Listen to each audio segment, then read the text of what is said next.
Hey everyone, and welcome to this tutorial for Sketchup for Schools for your iSTEM course. Today's lesson we are going to be learning about the Follow Me tool and the Scaling tool. So these tools are quite handy to know about and makes life a lot easier depending on what it is that you're doing. The Follow Me tool will allow you to create the same shape that follows a particular pattern around an object without having to continuously orbit or continuously putting in a new shape every single time. It will just take that shape where you need it. The scaling tool can be really handy because it will scale different shapes for you. You can scale big circles into little circles so you have tapering effects and the like. And then you can turn circles into ellipses. You can do all sorts of things with your rectangles. Just is a really handy tool to be playing around with. So let's get straight into it. I'm going to start with our scaling tool in this video. I'm going to do it very simply on a circle. So I'm going to choose my circle and I'm going to pop it here and just going to do a circle of a random radius. Doesn't matter how big this circle is for our purposes today, just a random sized circle. Now, I don't want to just have the circle, I actually do want it to be a cylinder. So I'm going to use my push-pull tool and I'm going to drag it up. So now I've got a really good cylinder happening here. Now your scaling tool, it's over here. So you've got your move tool and then you've also got your rotate tool and then it's the scale tool. So the scale tool is exactly the one that we're after. Once you've got your scale tool, click on the element or the component of your drawing that you would like to see scaled. And you can see there that it comes up with a great big yellow box and a whole bunch of green cubes. Now those green cubes are your scale points.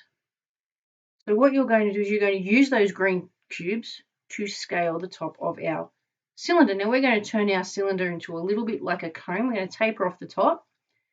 But what we're going to do is we're going to use these green cubes that are in the middle. So not the ones around the corners, because that's just going to play fun and games with your model. If we want to keep it nice and even, we're going to taper off up through the center cubes. So I'm going to click and move in, and I'm going to just go about there. And I'm going to go to the other side, and I'm going to bring it in. Now, if I orbit around, you can see that tapering effect already. You can see that it has tapered on two of the sides. Now we're going to make it taper on the other way. So we bring that in and we bring that one in, and you can see that we have tapered that cylinder. So now it's more of a funnel. Okay. We can do this for any component on our model, and we can do this in different ways. We can have set measurements that we want things to be scaled in, which is normally what we would do for this particular tutorial, but I just wanted to get you to see it happening. And one of the reasons why we don't use the corners is because that will actually drag things rather than taper things. So we don't want to drag them out into funny shapes. We want to keep them in that same shape and see if that works quite nicely for us. And we can click out, or we can get out of our tool, and now you can see that we don't have those boxes anymore. All right, and we can play around with it. Just a reminder to save your projects as you're going, just to make sure that everything stays where it's supposed to be and you don't lose any of your drawings, any of your work. Now I'm going to pan across,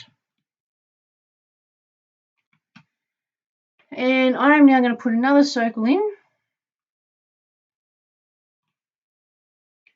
Another random sized circle, maybe a bit smaller this time, just like that.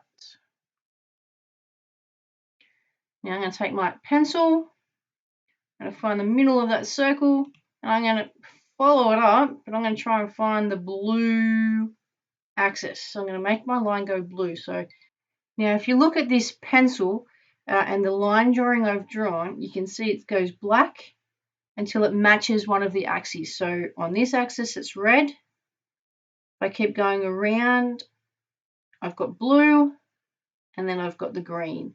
So that will match which plane I'm actually going to be drawing in. So I want to make sure this matches the blue because I want to go straight up. So I'm not going to go too far. I'm going to go about there. Now I want one that matches the red from that point. And then I'm going to go again up on the blue. I have drawn a simple guide path for the Follow Me tool so that I can drag this circle so it forms a pipe that follows these guides. So I just go to my Follow Me tool. It's in here. You can see it looks like a little bit of a pipe. So this is the Follow Me tool. Click on that and you can see it following around. So what we're going to do is we're going to click on my circle.